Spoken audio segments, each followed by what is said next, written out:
Hello నేను missus రావు. America Israel సంయుక్తంగా Iran మీద యుద్ధం చేస్తూ ఉంది. 3 వారాలు గడిచిపోయింది. ఇప్పటి వరకు కూడా ఇరాన్ ఏమాత్రం తలగొట్టలేదు. పైగా బంకర్లో ఉన్నటువంటి ఆయుధాలను బయటికి తీసి అమెరికా మీద విసురుతోంది. హార్మోజ్ జలసంధి నుంచి అమెరికా ఇజ్రాయెల్కి సంబంధించినటువంటి ఒక్క నౌకను కూడా వెళ్లకుండా పేల్చేస్తుంది. ఇలాంటి పరిస్థితుల్లో నాటో సపోర్ట్ని ట్రంప్ కోరాడు.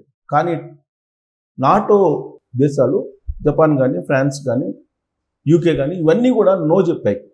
ఏకగ్రీవంగా ట్రంప్కి మేము సపోర్ట్ చేయము, అమెరికాకి సపోర్ట్ చేయము నాటోలో ఉన్నప్పటికీ కూడా. ఎందుకనంటే ట్రంప్ తీసుకున్న నిర్ణయం కారణంగానే యుద్ధం జరుగుతుంది కాబట్టి మేము సపోర్ట్ చేయము అని చెప్తుంది. ట్రంప్ ఏమంటున్నారు, ఖర్గ్ అనేటువంటి దీపాన్ని సొంతం చేసుకోవాలి, ఆ ఖర్గ్ అనేటువంటి దీపంలో ఉండేటువంటి ఆయిల్ని అమెరికా ఆధీనంలోకి తీసుకోవాలనేటువంటి ప్రయత్నం చేస్తున్నారు. అది స్వాధీనం కావాలంటే ఇరాన్ కంప్లీట్గా స్మాష్ కావాలి.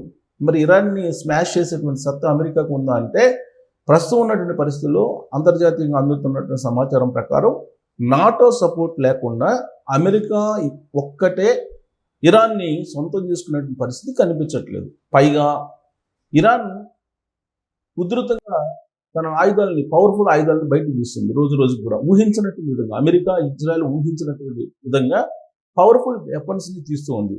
లాస్ట్కి అబ్రహం లింకన్ యుద్ధ నౌకను కూడా టచ్ చేసింది ఇరాన్.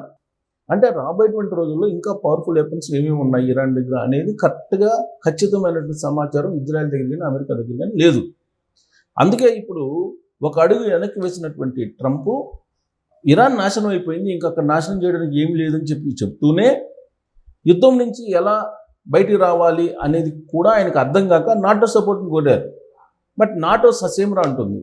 ఈ క్రమంలో నాటో బద్దలైతే అమెరికా ఏకాక్ అవుతుంది. అయినప్పటికీ కూడా మేము తగ్గమని చెప్పి పైకి చెప్తున్నప్పటికీ కూడా ట్రంప్ ఇరాన్ ఇప్పుడు ఖర్గ్ ద్వీపం ఏదైతే ఉందో ఆ ఖర్గ్ ద్వీపాన్ని ఒకవేళ అమెరికా స్వాధీనం చేసుకోవాలని ప్రయత్నం చేస్తే అణు యుద్ధానికి కూడా సిద్ధమవుతుంది. అదే జరిగితే కనుక వరల్డ్ మొత్తం తుడిచిపెట్టుకుపోయేటువంటి అవకాశం ఉంది. పశ్చిమ ఆసియాలో మొదలైనటువంటి యుద్ధం ప్రపంచవ్యాప్తంగా అన్ని దేశాలకు ఎంతో కొంత నష్టం కలిగించేలాగా కనిపిస్తూ ఉన్నాయి. వాస్తవంగా ట్రంప్ ఏమనుకున్నాడంటే 2 డేస్లో ఇరాన్ స్వాధీనం అయిపోతుంది అనుకున్నారు.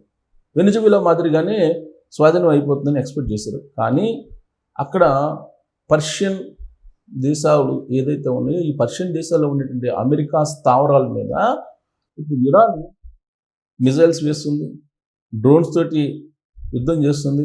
దీంతో ఉక్కిరిబిక్కిరి అవుతుంది అమెరికా. మరి ఇలాంటి పరిస్థితుల్లో ఏకాగ్గా మిగిలినటువంటి ట్రంప్ ఇరాన్ని స్వాధీనం తీసుకోగలరా? ఖర్గ్ అనేటువంటి ద్వీపం మీద అమెరికా జెండాని ఎగరవేయగలరా అనేటువంటి ప్రశ్న ఇప్పుడు తలెత్తుతుంది. ఒకవేళ దాన్ని స్వాధీనం చేసుకునే సాహసం ట్రంప్ చేస్తే మాత్రం ఇరాన్ పెద్ద ఎత్తున యుద్ధం చేసేదానికి ఆయుధాలను సమకూర్చుకుంటుంది రష్యా నుంచి, చైనా నుంచి. కాబట్టి రాబోయే రోజుల్లో వరల్డ్ వార్ దిశగా ఇప్పుడు యుద్ధం వెళ్తుందని చెప్పి చెప్పచ్చు. Thank you.